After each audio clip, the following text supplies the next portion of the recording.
Hello, wonderful folks. I'm Victoria, one of the older members here. I see many of you sharing stories about your terrible mothers-in-law, and I feel bad that you have such toxic people in your lives. I was lucky to have an amazing mother-in-law and always tried to be like her. When my son Daniel introduced me to his girlfriend Melissa, I welcomed her warmly. I'm a middle-class widow with no one but my son, so I was excited to have Melissa join our family. But she wasn't interested in having a relationship with me. I tried to arrange lunches and dinners, but she always declined, saying, "We have different tastes, Victoria. I don't think it would be a good idea for us to go out." I replied, "It's okay, Melissa. I know I'm old, but I can still adapt. Maybe you can teach me a few things." "It's not about your age, Victoria. It's about your class. You're just a poor old lady comfortable in a trashy lifestyle. I'm not as cheap as you. I'm just glad Daniel didn't turn out like you. Otherwise, I wouldn't have dated him. My parents and I belong to the upper class, and I can't mix with anyone beneath us. I hope you understand that and stop trying to be close to me. It just won't happen." I was devastated. I had hoped to have a good relationship with my daughter-in-law, but she thought I was beneath her. I've lost my husband at a young age and raised my son alone, never remarrying because my husband was everything to me. I remained poor but did my best to give Daniel everything he needed. He became very successful and offered to help me many times, but I always declined because I was content with my life.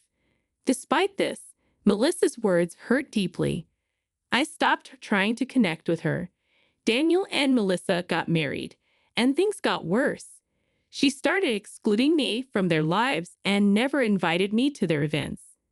I wasn't included in my son's promotion celebration, their anniversaries, birthdays, or other occasions. Daniel expressed his disappointment and told me he was considering separating from her.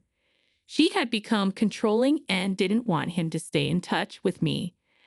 I advised him not to make any rash decisions and to give her a few more chances.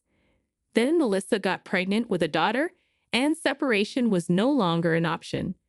Even after the baby was born, things didn't change. She excluded me from the baby shower and gender reveal and didn't let me meet the baby at the hospital. I never complained because I didn't want to cause trouble. For 6 years, I continued to be excluded from my son's family. I had a great relationship with my granddaughter, but Melissa started to stop that too. I was at my wit's end because I had a feeling Melissa was planning something drastic against me. My suspicions were confirmed when my son showed up at my house looking very down. "Daniel, you don't look well. What's the matter?" I asked. "Mom, I can't do this anymore. I tried everything. I stayed for years, hoping things would change, but it's only getting worse. I can't even talk to you without worrying about starting a fight at home. Is Melissa creating problems again, Daniel? It breaks my heart to see you like this. You don't have to come to see me if it means more trouble for you. Mom, I need you in my life. I don't like how Melissa tries to control me. I've been unhappy in this marriage for a long time. I never thought she'd create a divide between us. I even overheard her talking to her sister about how she planned to stop you from seeing my daughter." I was shocked by Daniel's words, though not entirely surprised. Melissa had been acting very strange, always making excuses when I asked to see my granddaughter. It was already suspicious, and now I was scared I wouldn't get to see my granddaughter anymore. Daniel's words confirmed my fears. "Daniel, did you confront her about this? What did she say?" I asked. "Mom, what would I even say? I'd always had a feeling Melissa was making decisions behind my back. If I question her, she just screams and throws things, which traumatizes our daughter. That's not okay, Daniel. If you don't want your child around me, I would understand and respect your wishes." "Mom, are you crazy? Why would I ever do that? You're the best grandma and mother ever." My daughter would be devastated if her mother went through with this plan. Daniel looked stricken with grief and anger. It broke my heart to see him suffering so much. He had truly made a mistake in choosing his life partner. I didn't want to meddle in my son's relationship, so I kept my mouth shut. I didn't protest when Daniel pulled away because of his wife.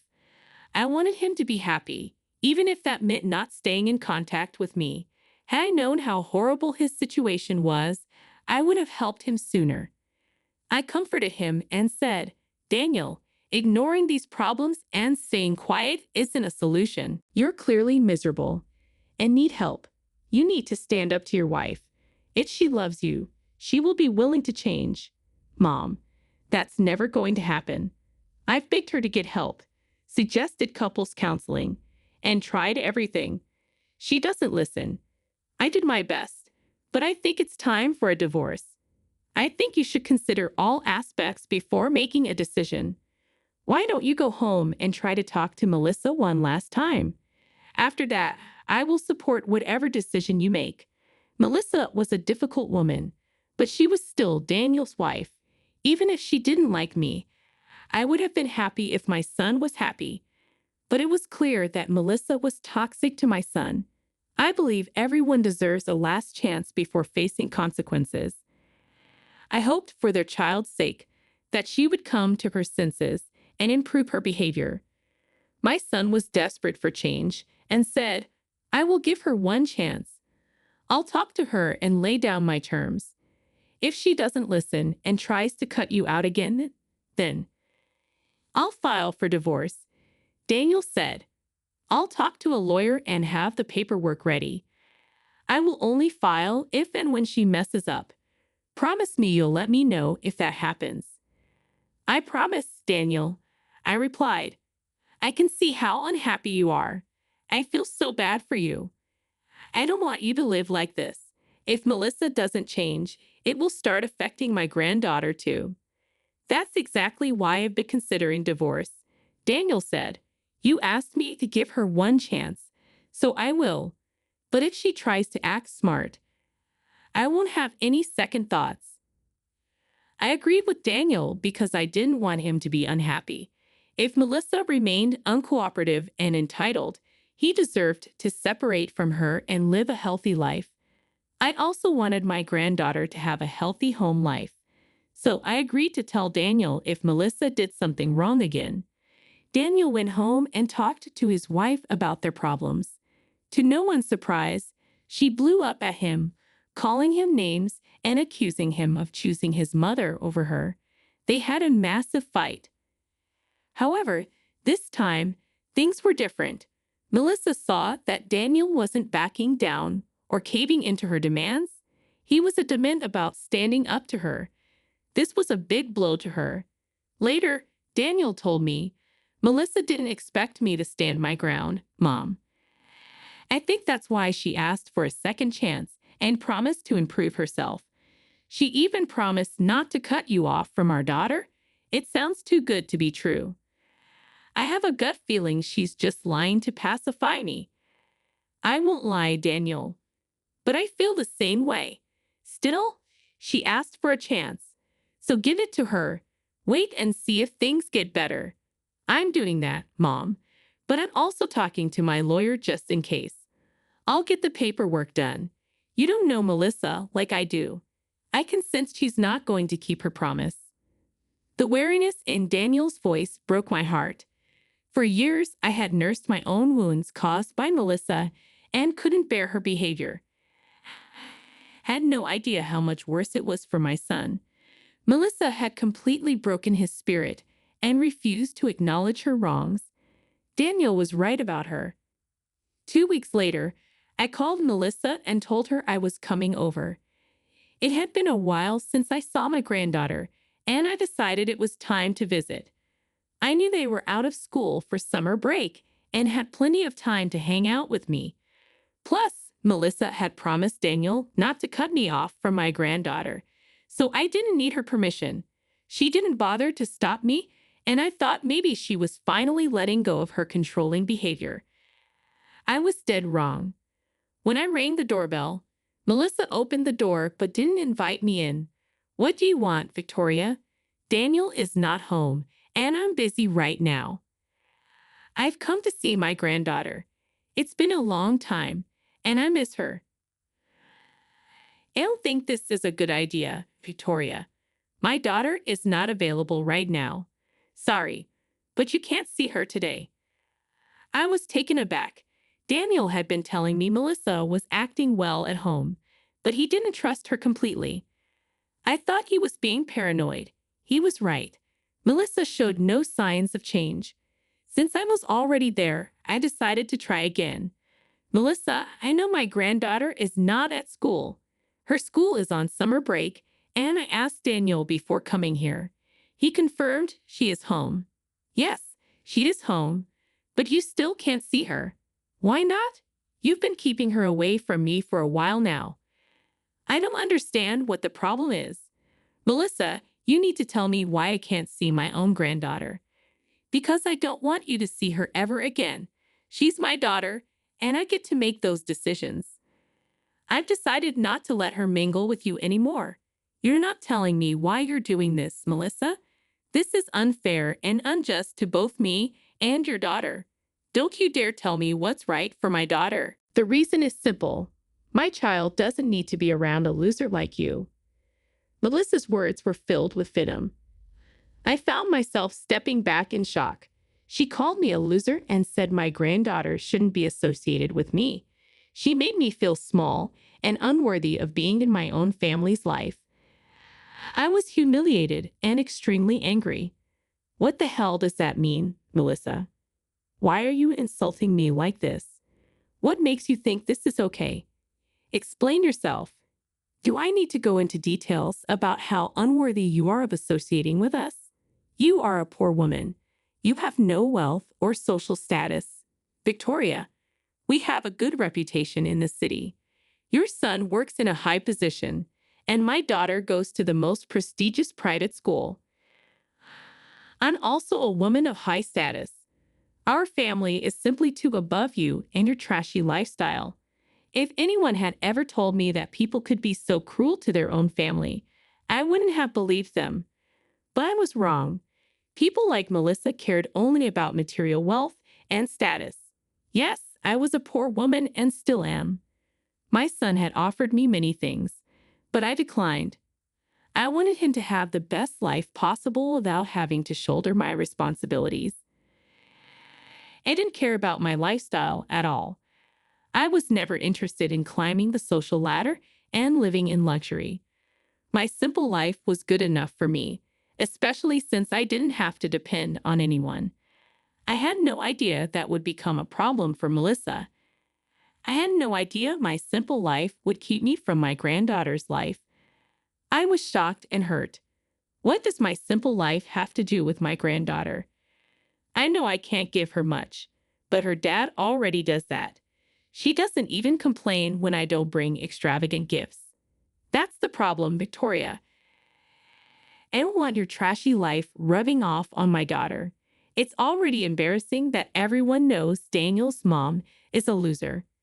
If my daughter continues to have you in her life, she might end up like you. I want her to be successful like me and her father.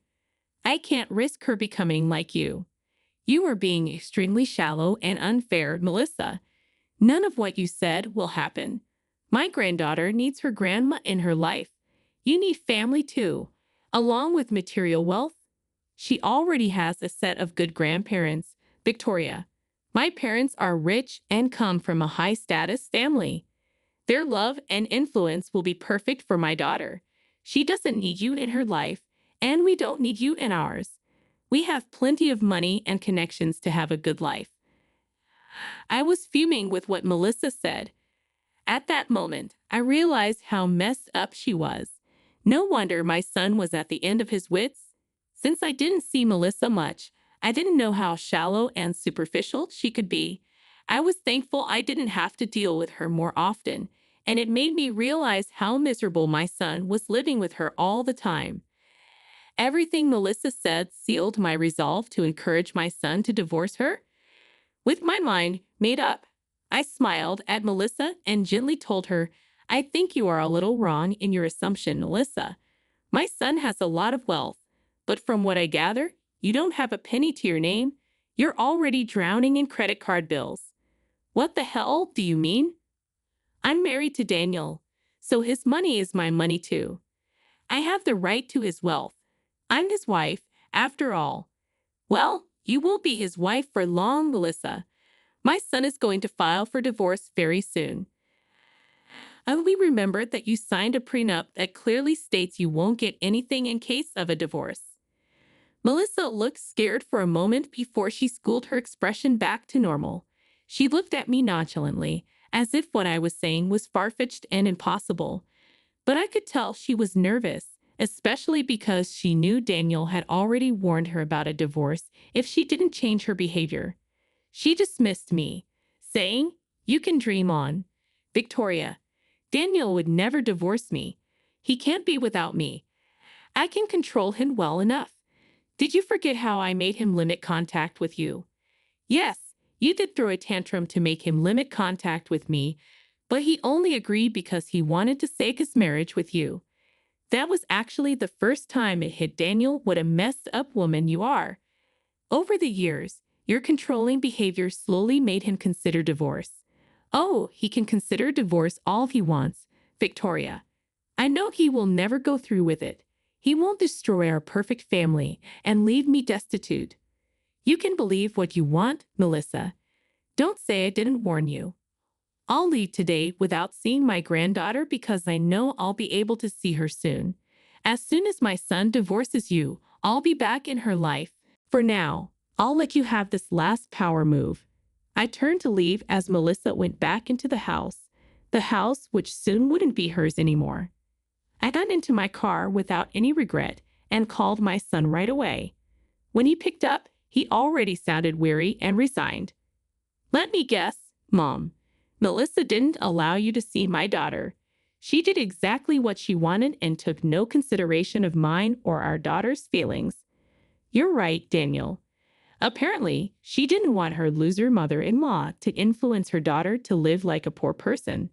She thought cutting me off would spare your family from the humiliation of having a loser grandma like me. What the hell, Mom? She said that to you. Oh God, what's even wrong with her? I can't believe she would say those things to my own mother. I'm so sorry you had to hear that. I can assure you it's not true. You were the best mom and grandma ever. I don't think I'm the best mom or grandma, Daniel. I wasn't attentive enough to know how miserable you were in your marriage. If I had known, I wouldn't have advised you to give Melissa so many chances. I'm sorry for not being a better guardian.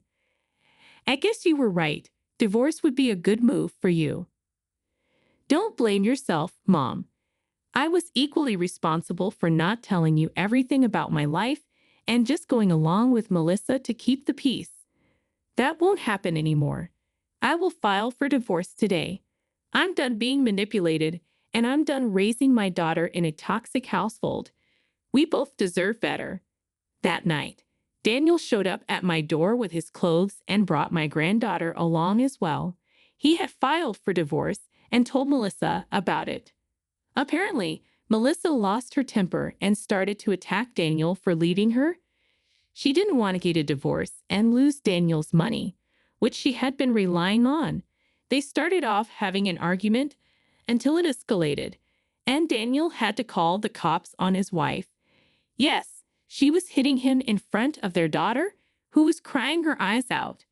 My poor granddaughter was traumatized and was clutching my son because she was scared her father was hurt. What followed after that night was truly shocking. Melissa went to her parents for help to make Daniel stay. She didn't even have the money for a lawyer and thought her parents would help. Imagine her surprise when her parents closed the door in her face and told her to never contact them again. She had been disinherited a while back.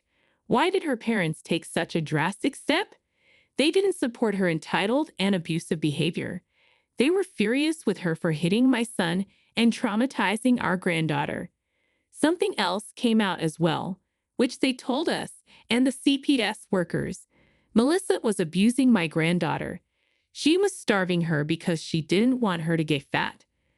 And a lot of other things came out, and Melissa lost custody of her daughter. I won't go into detail about their messy divorce and all the details of abuse that came out in court. I'll just say that they were able to get divorced in a year. Melissa lost custody, and Daniel got my granddaughter full-time. I moved in with him to help out. Both Daniel and my granddaughter are in therapy, and my son actually had a protective order against Melissa for the physical abuse. Shortly before the divorce was finalized, Melissa showed up at my door to beg me for forgiveness. She wanted my help to get her marriage and child back. Suffice it to say, I kicked her out instantly. Right now, I'm having a good life with my son and granddaughter, who are happy to be rid of that horrible woman. It looks like we will be okay while Melissa is off working at a convenience store after losing everything and becoming the poor loser she didn't want to be.